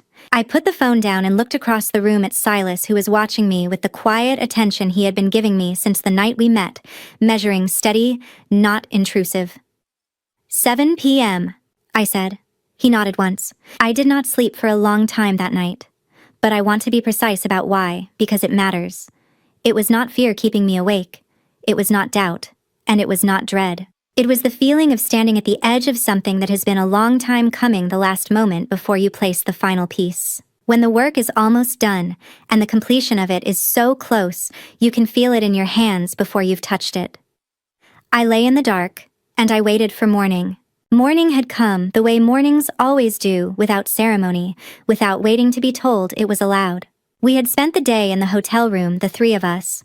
Leo had discovered that the carpet near the window was an acceptable surface for his wooden car, and he drove it in careful loops around an imaginary track, while Silas went through the operational details one last time, and I sat at the small desk and did not think about anything I could not control. At 4 o'clock, Grace arrived from across the city.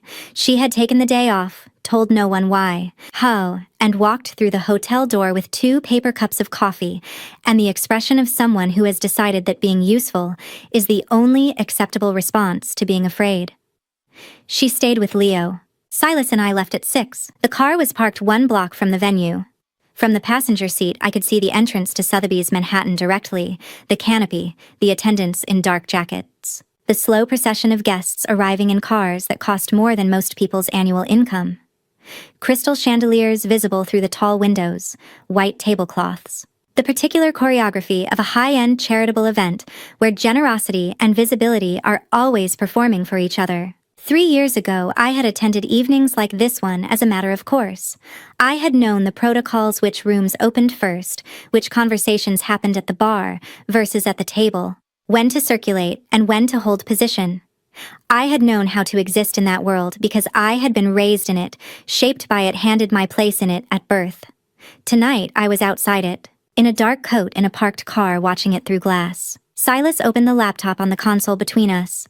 The feed from the FBI's 4 interior cameras came up in a split-screen grid: the main hall, the entrance corridor, the podium area, and the side room where the lots were staged before presentation. The image quality was clear enough that I could read the printed placards on the display stands. On the central podium, under a focused warm spotlight, sat the vase. Even on a laptop screen through a security camera's slightly flattened perspective, it was convincing. The celadon glaze caught the light with that particular depth that had taken me 6 months, and significant failure to understand when I was 23.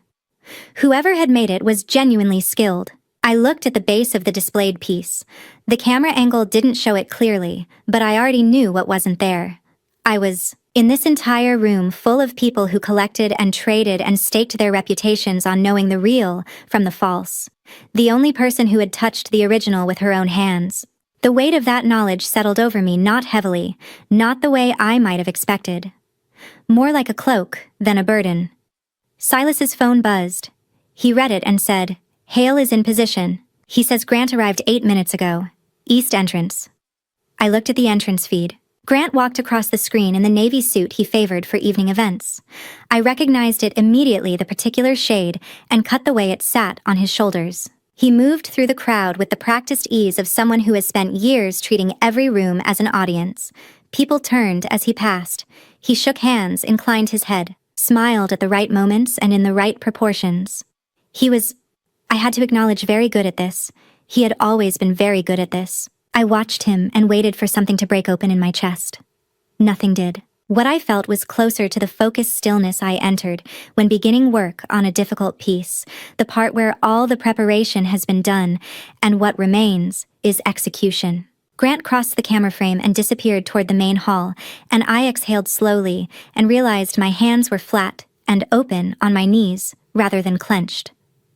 Then I saw Serafina. She came in 30 seconds behind Grant through the same entrance wearing a deep green dress that I would have said suited her once. She looked thinner than I remembered. The color in her face was different, not the high energy she had always carried. That particular brightness that had made her the one everyone gravitated toward at family gatherings when we were young. Something in it had gone quiet in the years since I had last seen her. She moved through the entrance corridor with the manner of someone attending an obligation rather than an event. Her eyes scanned the room in the mechanical way of someone who is not looking for anything pleasant. For one moment, the camera caught her face in full, and I saw something there I had not allowed myself to expect. She was not happy. Not performing unhappiness, not arranging her expression for effect. She simply was not happy, in the way that a person who has been making a specific mistake for a long time starts to carry it in the set of their face. I thought of my sister at 12 years old, sitting on the floor outside our father's study with her knees pulled to her chest because she had been left out of something and hadn't wanted to say so directly. She had always been the one who needed to be included and never knew how to ask for it. I had known that about her, and I had not done enough with the knowledge, and I was not sure what to do with that understanding now sitting in a car, outside a building where the consequences of everything were about to arrive. The auction began at 7 o'clock precisely. Grant took the microphone with the unhurried confidence of someone who has rehearsed without appearing to have rehearsed. He spoke about the Sterling family legacy, Edward Sterling's vision, the role of the Dawn vase as a symbol of continuity between generations, the privilege of being its steward in this moment. He was eloquent. He was composed. He was by any visible measure completely in control of the room. I sat in the car 1 block away and held the encrypted phone in my hand and did not look away from the screen. Silas said quietly, "You okay?" I thought about it for a genuine moment rather than answering reflexively. My hands were still. My breathing was even. The thing in my chest that had been wound tight since the night in Maine, when I had first seen the news article, had not loosened, it had simply clarified, sharpened into something with a specific shape and a specific purpose. "Yes," I said. And I meant it in a way I had not expected to mean it. The message from Hale came through at 7:14. Vase on the podium confirmed forgery by FBI-engaged appraisers. Full documentation submitted to case file. All units in position, awaiting confirmation to proceed. Yestitin. I looked at Silas. He looked at me. No speech, no last-minute deliberation. 3 years of evidence, 2 years of chain of custody. A vase that knew what it was, sitting in a room full of people who were about to find out. I typed one word into the encrypted phone and sent it to Hale. Now. I sent the word and then I watched.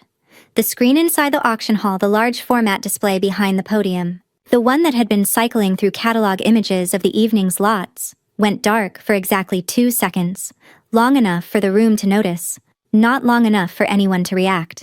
Then it came back on. What appeared was not a photograph of a vase. The FBI had taken control of Sotheby's AV system 40 minutes earlier through a technician on their team who had been credentialed into the event setup crew 3 days before. The legal authority to do so had been part of the warrant package filed with the Southern District, a controlled presentation of evidence at the moment of maximum witness density. Everything that appeared on that screen had already been submitted to the case file. Every document was stamped. Every timestamp was verified. What the room was about to see was not a surprise to the federal prosecutors. It was a performance of something that was already legally done. The first document was an email chain. Grant Vane to a logistics contractor. Subject line transportation arrangement March. The dates aligned precisely with the night on the highway. The language was careful in the way that language is careful when someone believes they are being clever, indirect enough to allow for interpretation, specific enough to be functional. The final message in the chain included a figure, a number with several digits that represented the cost of a truck, a driver, and a stretch of wet road at 1 in the morning. The second document was a wire transfer record. Same contractor, same amount, originating account a subsidiary of Vane Capital Holdings. The third was the forensic toxicology report, the laboratory seal of the independent testing facility. The chain of custody signature log showing every hand the material had passed through from the medical examiner's archive to the federal evidence locker. And at the bottom, in the clipped, unambiguous language of expert forensic testimony findings consistent with intentional administration of a nephrotoxic compound over a period of approximately 6 months prior to the subject's death. The subject was Edward Sterling. The room held its silence for 3 full seconds.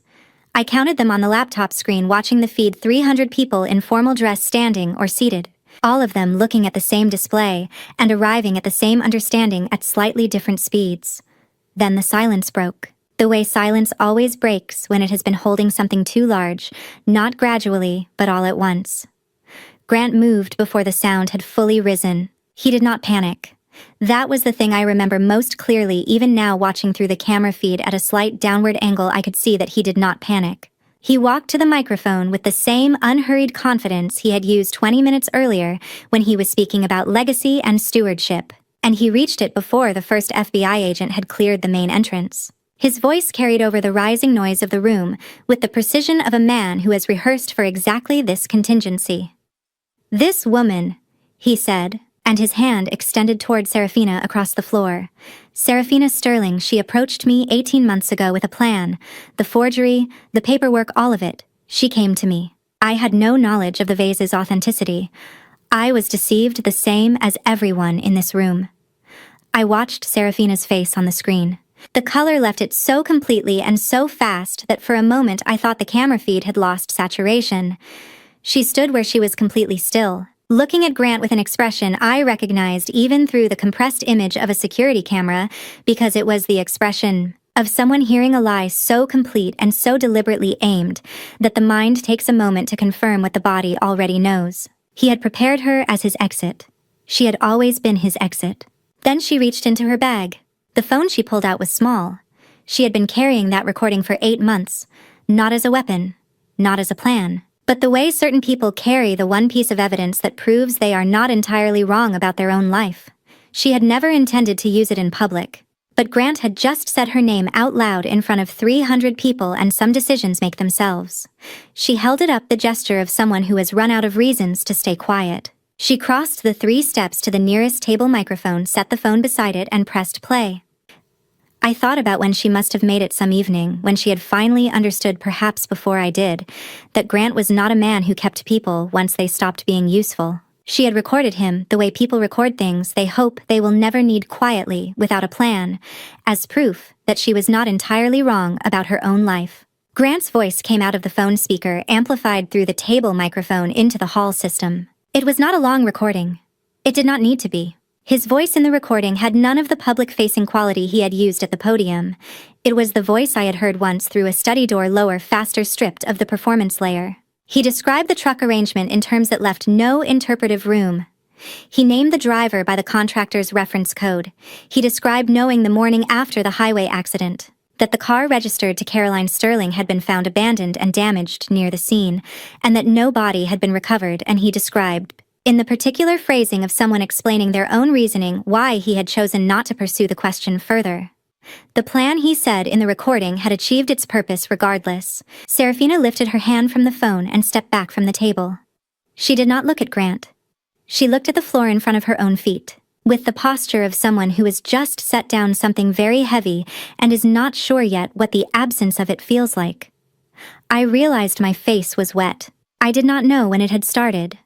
I became aware of it the way you become aware of weather, not at its beginning, but at the point when it has already been happening long enough to be undeniable. I was not crying about Grant. I had processed Grant a long time ago in increments across 3 years of mornings in a small house that smelled like salt and wood smoke. What I was crying about was my sister standing in a room full of people who were all looking at her, having just destroyed the only protection she had thought she had, because the man she had protected had said her name out loud and aimed the room at her. She was 30 years old, and she still didn't know how to ask for what she needed. Some things do not change. Silas's hand came down on my shoulder, not heavily, just enough to be present. "It's time," he said. I looked at the screen one more moment. The FBI agents were moving through the main entrance now in the organized, unhurried way of people executing a plan that has been rehearsed. Grant had stopped speaking. The room was a controlled chaos of movement and sound and people reaching for phones and each other. I nodded. I opened the car door and stepped out onto the sidewalk. The April air was cool and immediate against my face. The city noise traffic voices, the low ambient hum of 10,000 things happening simultaneously came back all at once after the sealed quiet of the car. I stood on the pavement for exactly one breath, feeling the concrete solid under my feet for the first time in 3 years on this specific island. Then I straightened my coat and I walked toward the entrance. I had imagined this moment many times across 3 years. In dreams, usually the kind that leave a residue on the morning, a mood you carry into the first cup of coffee, without quite knowing why. Sometimes in the afternoons in Maine, sitting on the porch with the water in front of me and the specific quality of light that comes just before sunset when everything goes amber and the day gets quiet. In those imaginings, I had been afraid, or angry, or brittle with something I could not name cleanly. What I had not imagined was this: pushing open the door of a room full of people and feeling underneath everything else completely still. The noise hit first, not the structured noise of an event in progress, but the particular dissonance of a large room that has lost its script. Voices overlapping the scrape of chairs, the collective sound of 300 people trying to understand the same thing simultaneously.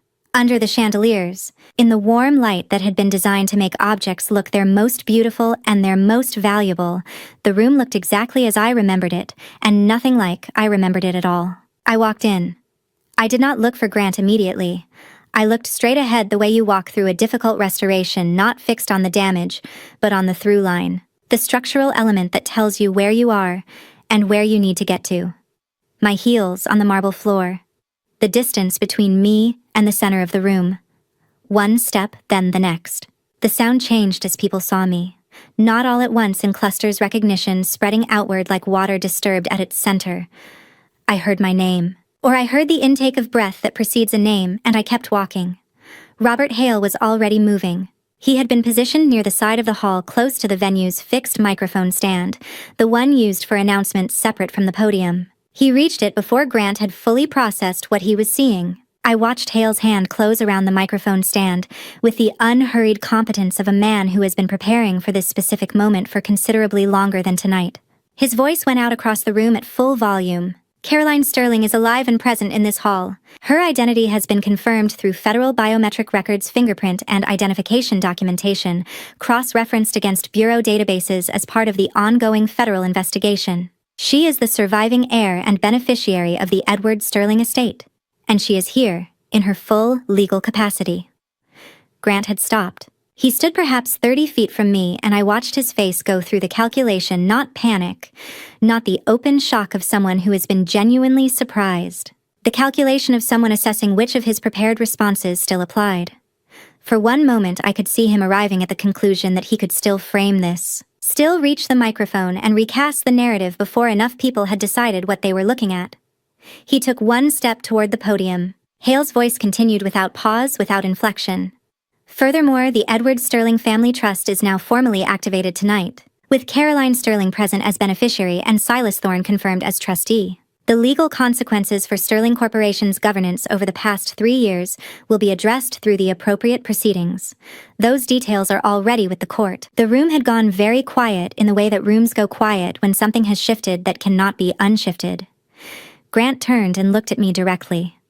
I had wondered across 3 years what this moment would feel like. Whether I would feel the satisfaction I had told myself I would feel, or whether I would feel something else, something smaller or stranger or harder to account for. I had not let myself answer the question because I had not known if I would ever stand here to find out. What I felt looking at Grant Vane across 30 feet of marble floor in a room that was no longer his was very nearly nothing. Not numbness, I want to be precise about that.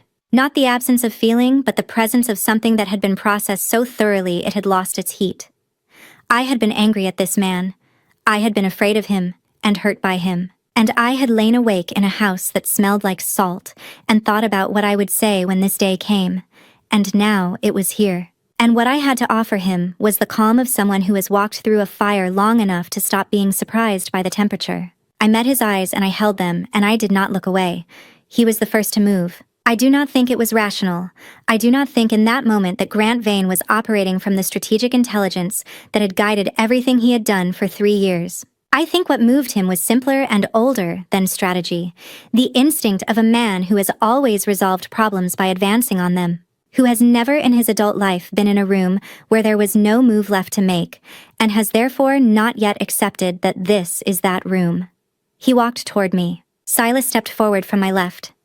He did not speak. He did not raise his hands. He simply moved to the position between Grant and me and stopped there. And there was something in the way he stood, not aggressive, not threatening, just absolutely and completely immovable, that made the word obstacle inadequate. He was not an obstacle. He was the end of the option. Grant stopped. He looked at Silas.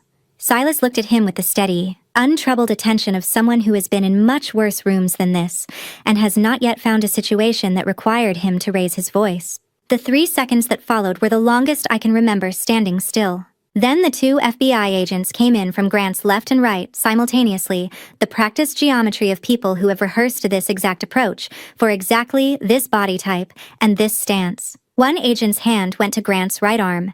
The other agent spoke clearly at a volume calibrated for the room. "Grant Vane, you are under arrest." The rest was procedure. Rights read clearly, hands secured efficiently. Movement toward the exit with the particular quiet authority that federal agents carry when they are not in a hurry because they do not need to be. The room watched. Every phone in the room was already recording. I stood where I was. Silas came to stand beside me, not in front of me anymore, just beside. He did not say anything. I did not say anything. We watched Grant Vane walk out of the room he had spent 3 years treating as his own, and the only sound I made was a single slow exhale that I had been holding, I realized, since the moment I walked through the door. The room did not empty when the handcuffs went on. 300 people who had come for a charity auction stood in collective suspension, not yet sure whether the event was over or merely pausing. I stood in the middle of it and felt strangely like the quietest point in the room. The storm had passed. The air hadn't filled in yet. I had spent 3 years deciding that the question of how much of Grant's performance had been real was not the right question. The right question had always been what I was going to do about what was true now. The room around me was the answer to that question. Grant was being moved toward the main exit 2 agents, one on each side, the practiced formation of people who do this without drama, because drama is not the point. The point is the door. He stopped before he reached it. He turned and looked back at the room at me, and what came out of him was not a legal argument. It was cruder than that and aimed more precisely. He raised his voice. "The boy," he said, and the hall went quiet again. "Leo. He's mine. She knows he's mine, and she's been keeping him from me. I had a test done." He reached inside his jacket with his free hand and produced a folded document, a man who had come here tonight with contingencies already in his pocket. "DNA results," he said. "Independent lab." "Mr. Vane?" Silas's voice was not loud. It did not need to be. The room found the silence for it without being asked. He set an envelope on the nearest table. Not thrown down, not presented with theater placed, the way you set something down that has already done its work before anyone opens it. "The test you're holding has no documented chain of custody," Silas said. "The sample source for the child is unverified. The laboratory is not federally certified for evidentiary proceedings. Under the federal rules of evidence, that document is not admissible in any proceeding that will matter." 1 beat. The envelope on this table contains results from an AABB, accredited independent laboratory, conducted under court-supervised protocol with full chain of custody documentation already filed with the Southern District. Every step of that process is verifiable and admissible. It confirms Leo's biological paternity and will be entered into the court record. He looked at Grant without contempt, without satisfaction, just clarity. "The court will decide what comes next, not you." Grant looked at the envelope, then at Silas, then at me. Whatever he was searching for in my face, some crack, some tremor, evidence that the word Leo had landed the way he intended, he did not find it. I was thinking about my son asleep in a hotel room in Brooklyn, his wooden car tucked under his arm, Grace in the chair by the door. The thought was not frightening. It was simply true, and true things have a steadiness that performed things never achieve. The agents moved Grant toward the exit. He did not look back a second time. The room exhaled. I felt it as a physical change in pressure. Hundreds of people releasing something they had been holding for 20 minutes. Silas turned from the table and looked at me.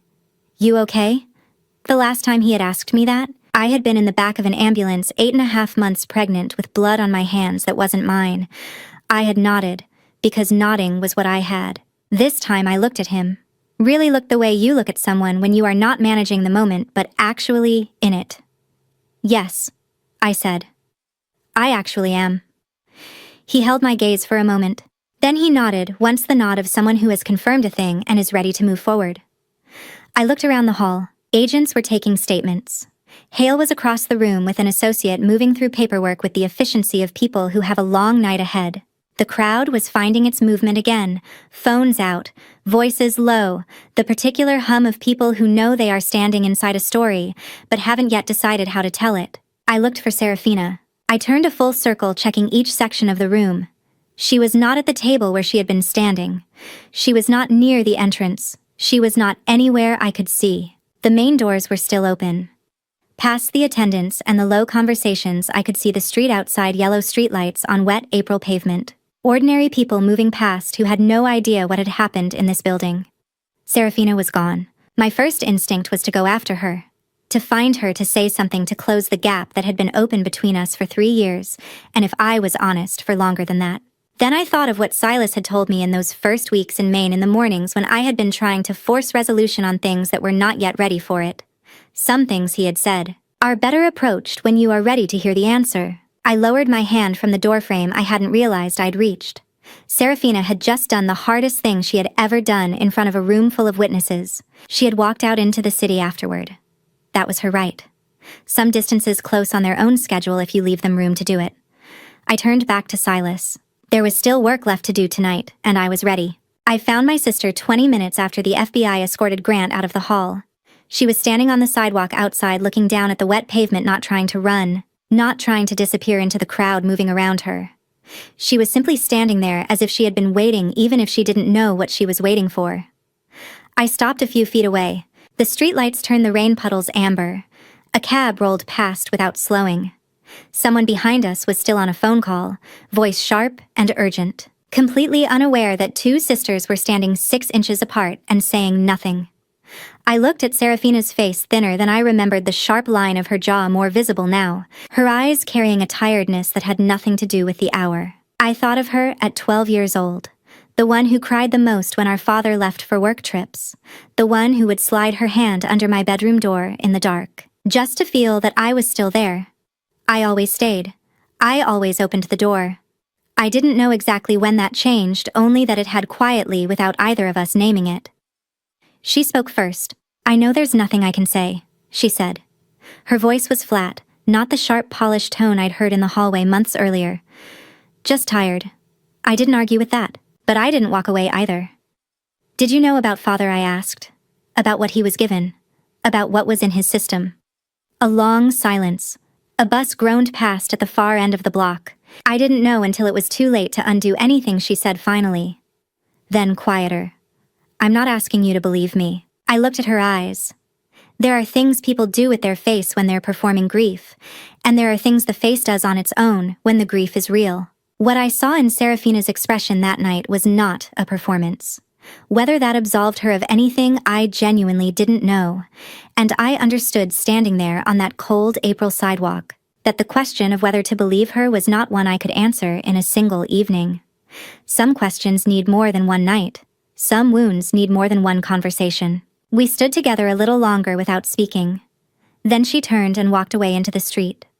I watched her until she was gone. In the weeks that followed, I learned the legal outcome through Robert Hale. Because Serafina had voluntarily provided the recording to the FBI before Grant's arrest, handing over the evidence without being compelled, the court treated her as a cooperating witness. Under federal law, a cooperating witness who provides material evidence can receive significant consideration at sentencing.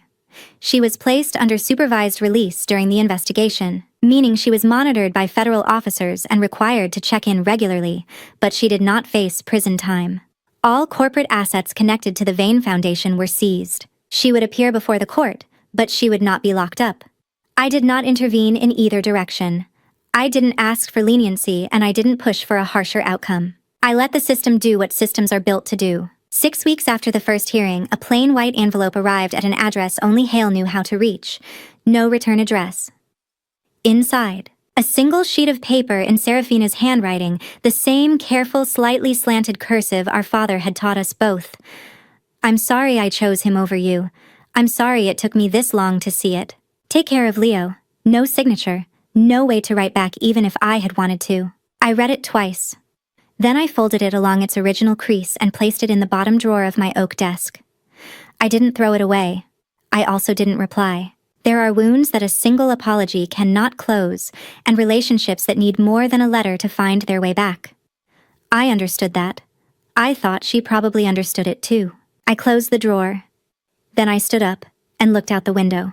Leo was running in wide, unsteady circles across the backyard, arms out for balance, laughing at something only he found funny. Silas was behind him, jogging with deliberate slowness, letting the boy believe he was winning. The June light came down warm and even across the grass, and Leo's small voice carried all the way through the glass. There are wounds that still need time. I know that. But there are also things visible through a window on an ordinary afternoon that don't need any more time to be real. And I was beginning to learn how to hold both at once, the drawer that was closed and the yard that was open. The letter I hadn't answered and the laugh I could hear right now. Neither one erasing the other. There are things that don't happen immediately after the big story ends. No sudden flash of light. No music rising from somewhere. Just an ordinary Monday morning with lukewarm coffee and Leo demanding pancakes shaped like rabbits.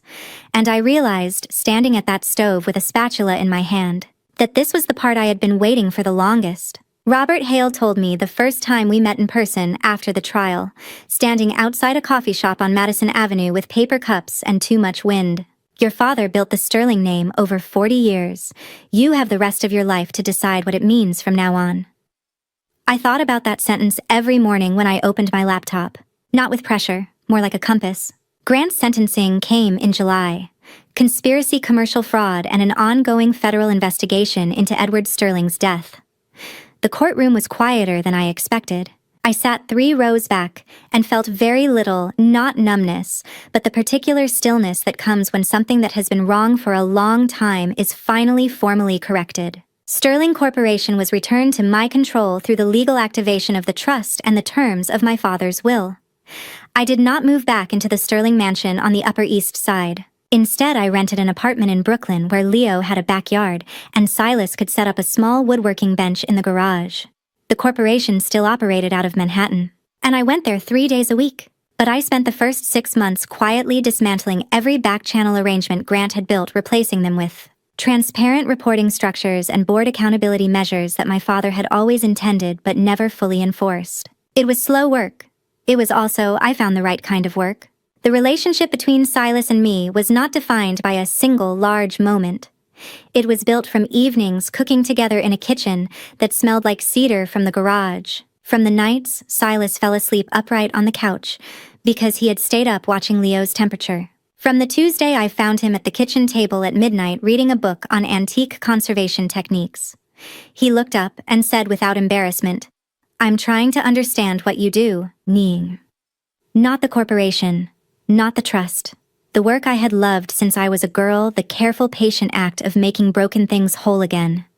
That sentence stayed with me longer than most. In November at dinner, Leo set down his fork with the seriousness of someone about to deliver important news. "Daddy Silas," he said, "are you going to be my daddy forever?" Silas looked across the table at me. I looked back at him. Neither of us answered immediately. Leo picked up his fork and kept eating, apparently satisfied that the question had been submitted and the adults could handle it from there. That night, after Leo was asleep, Silas placed a small box on the kitchen counter. He didn't make a ceremony of it. He just set it down and waited. Inside was a ring, white gold, plain. No large stone, nothing designed to impress from across the room. The kind of ring that asked to be looked at closely. I picked it up and turned it over. And there was an engraving on the inside of the band, small enough that I had to tilt it toward the light to read it. "Always, buddy." The words he had said to Leo on a birthday afternoon in Maine 3 years ago when a small boy had asked if he would always be there. Silas didn't get down on one knee. He looked at me and said, "I'm not good at speeches, but I'm very good at showing up. And I intend to keep showing up for you and for Leo, for as long as you'll let me." I looked at the ring. Then I looked at him. 3 years ago, I had learned that some things appear beautiful from the outside and are empty at the center. And some things require no decoration because they are simply plainly real. I thought of the man who had carried Leo to school on a sore shoulder, who had taught a small boy to sandwood with patience, who had sat through a fever night without being asked, who had driven a motorcycle into a truck on a wet highway so I could have one more day. I didn't say anything. I just held out my hand. Our first Christmas as a family, not in the legal sense, not in the sense that the world had recently decided to recognize. In the only sense I have ever believed is real. The people who choose to stay through the things that would make others leave. Leo had finally run out of energy somewhere around 9 o'clock and fallen asleep on the couch, one hand still curled around the small wooden car Silas had carved for him the week before. The tree in the corner blinked slowly in the dark, stringing-colored light across the ceiling in quiet pulses. Outside the window, snow was coming down over the Brooklyn rooftops, not the aggressive kind that closes airports, but the soft, unhurried kind that makes the city briefly forgiving. Silas and I were sitting on the floor backs against the couch, a small glass of red wine each. No music, just the sound of snow against glass and Leo's steady breathing above us. I thought about the woman 3 years ago who had stood outside a study door with her hand pressed against her stomach, heart going too fast, understanding for the first time that the house she lived in was not safe. She didn't know that night that the worst evening of her life was also the first step toward everything she would come to have. She had no way of knowing that. You never do, when you're standing in the dark trying to decide which direction to walk. I reached over and placed my hand on Silas's right shoulder. Exactly where the scar runs long, slightly raised, the kind of mark that doesn't fade, the way people tell you scars fade. He didn't move away. Still hurt, I asked. Sometimes. When it rains. He turned his head to look at me. Why, I just wanted to know. He nodded once and we went back to the quiet. That was enough of an answer for both of us. I looked at Leo sleeping at the wooden car loosely held in his small fist, and I thought about what it means to restore something.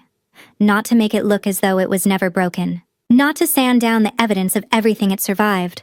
Real restoration, the kind my father taught me. The kind I had practiced since I was old enough to hold a brush, means understanding why something was made to last, and then working carefully to make sure it still can. You don't hide the repair. You make the repair worthy of the object. Silas had a scar on his shoulder because he had driven into a truck on a wet highway in the dark, for a woman whose name he knew, but whose face he had never clearly seen. He had done it because someone had asked him to, yes, but also I had come to believe, because it was simply the kind of person he was. The scar was not something to apologize for or feel guilty about. It was proof. It was the most honest thing about that night, more honest than any document, any court record, any piece of evidence filed with the FBI. It said he was there. He chose it. Before I had any way to choose him back, I kept my hand where it was. If I could go back knowing everything, every night of fear, every week of hiding, every morning of pretending to be someone else for Leo's sake, I would still walk out that side door into the rain. Every time. Not because the pain was worth it in some clean philosophical sense, but because every step of that road led here to this floor, this tree, this sleeping boy, this man with a scar on his shoulder who had read books about antique restoration at midnight just to understand the thing I loved. The snow kept falling outside. Leo shifted in his sleep and resettled without waking. The tree blinked on. Silas placed his hand over mine, not moving it, not squeezing hard, just covering it. The way you set a hand on something you intend to stay near. He didn't say anything. Neither did I. I am Caroline Sterling, heir to the sterling name restorer of broken things, the woman who ran into a March rainstorm with a child she hadn't yet met, and no clear idea of where she was going. I had crossed everything else to reach this moment. It was enough. It was more than enough. Some nights I still ask myself if I had stayed quiet from the beginning, would it have hurt less? And every time the answer is the same, no, because silence isn't peace. It's just fear wearing a different coat. I don't have perfect advice to offer. But if you're standing at some kind of door right now, stomach full of fear, no clear direction forward, please don't do what I did. Don't wait until you have no options left before you start trusting yourself. Trust yourself earlier. Move earlier. I'm not someone who talks about faith easily. But looking back at everything from that rainy night to this Christmas light, I believe there are things that can't be explained by planning or luck alone. I think God was present in the turns I thought were wrong directions. Family betrayal never comes from strangers. It comes from people who know your name, know your fears, and choose to use those things as weapons. Family revenge isn't about burning everything down. Sometimes it's simply standing your ground and letting the truth do its own work. And family betrayal, no matter how deep, does not mean your story ends there. What I want to say clearly is this. I believe family revenge done right is not destruction, it's restoration. And family betrayal, in whatever form it takes, never has the right to define who you are unless you hand it that power. That's the part I wish someone had told me sooner. This was my story. What does yours look like? Leave a comment below, I'd genuinely love to know. If something here stayed with you, share it with someone who might need it today. And if you want to keep following stories like this one, make sure you're subscribed so you don't miss what's coming next. Thank you for staying until the very end. That means more than you know. A small note going forward, the stories ahead contain fictional elements constructed purely for educational and reflective purposes. If that's not what you're looking for right now, that's completely fine. Step away, find what fits you better, and come back whenever you're ready. The door stays open. Thanks for watching all the way to the end. I'll see you in the next one.